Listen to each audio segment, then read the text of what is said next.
चमत्कारी बहू की लालची सास। राजगढ़ की गौरी अपने माता पिता की इकलौती संतान थी। गौरी के पिता मेहनतकश किसान थे। वो सारा दिन खेतों में काम करते। गौरी अपनी माँ का किचन में हाथ बटाती। वो जंगल से लकड़ियां बीनती और माँ के चूल्हे में मदद करती। एक दिन वो जंगल में लकड़ी बीनने गई थी कि तभी उसे रोने की आवाज आती है।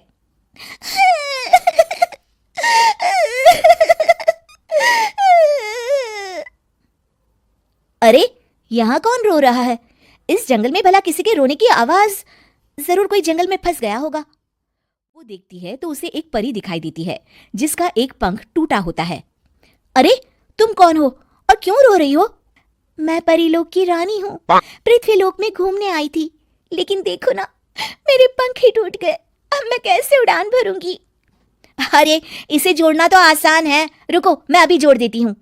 ये कहकर गौरी लकड़ी और रस्सी की सहायता से पंखों को जोड़ देती है। परी अपने जुड़े हुए पंखों को देखकर खुश हो जाती है और गौरी को वरदान देती है कि वो पूर्णिमा की रात किसी भी चीज को हाथ लगाएगी तो वो सोने की हो जाएगी।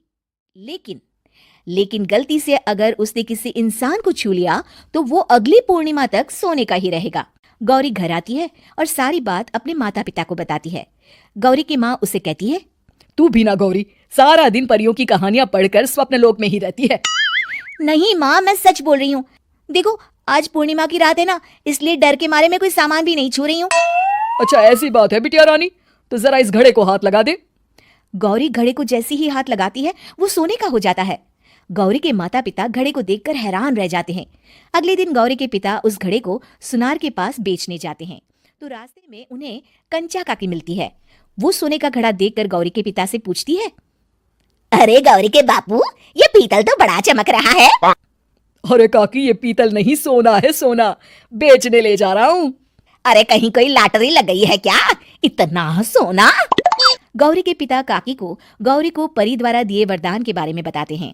काकी गौरी के पिता की बात सुनकर सोच में पड़ जाती है और फिर अगले दिन काकी गौरी के घर आती हैं।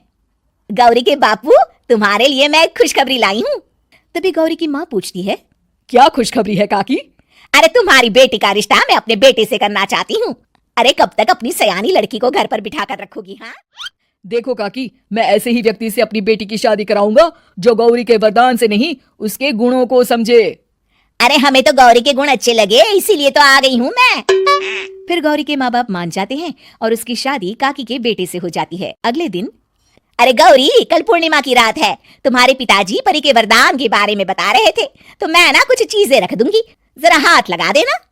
तभी गौरी का पति वहां आ जाता है और अपनी माँ से कहता है, माँ, क्या जरूरत है गौरी के वरदान को इस्तेमाल करने की? वैसे भी मेरी मेहनत से घर तो चल ही रहा है ना। और गौरी के पिता ने भी यही कहा था कि वो ऐसे ही व्यक्ति से उनकी बेटी की शादी करेंगे जो गौरी के वरदान से नहीं, उसके गुणों को समझे। अरे बस कर किताबी बातें। तेरे लिए क्या लड़कियों की कमी थी जो मैं ये किसान की बेटी घर ले आती?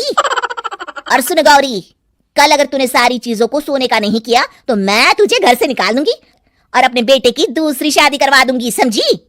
इतना कहकर गौरी की सास वहां से चली जाती है। अगली पूर्णिमा की रात गौरी की सास गौरी के सामने ढेर सारे बर्तन रख देती है और कहती है, जल्दी कर गौरी, रात खत्म हो जाएगी। जल्दी जल्दी इन सारे बर्तनों को हाथ लगाकर सोने का कर दे।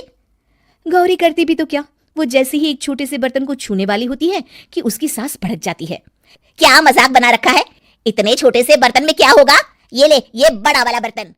जैसे ही बड़ा सा बर्तन लेकर गौरी की सास उसकी तरफ बढ़ती है, वैसे ही बर्तन के बाहर से वो धड़ाम से गिर जाती है।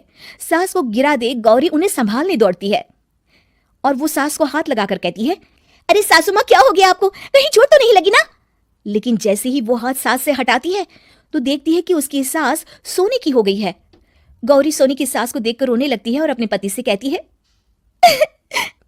मुझे परी ने कहा था कि अगर मैं किसी इंसान को हाथ लगाती हूँ तो वो अगली पूर्णिमा तक सोने का ही रहेगा। अब मैं क्या करूँ? अरे करना क्या है, माँ को उठाकर अलमारी में रख दो। और हाँ, लालच का फल बुरा ही होता है। ज्यादा बड़े बर्तन को सोने का बनाने के चक्कर में माँ का ये हाल हुआ है। ये कहकर वो दोनों माँ की तरफ देखने लगते हैं।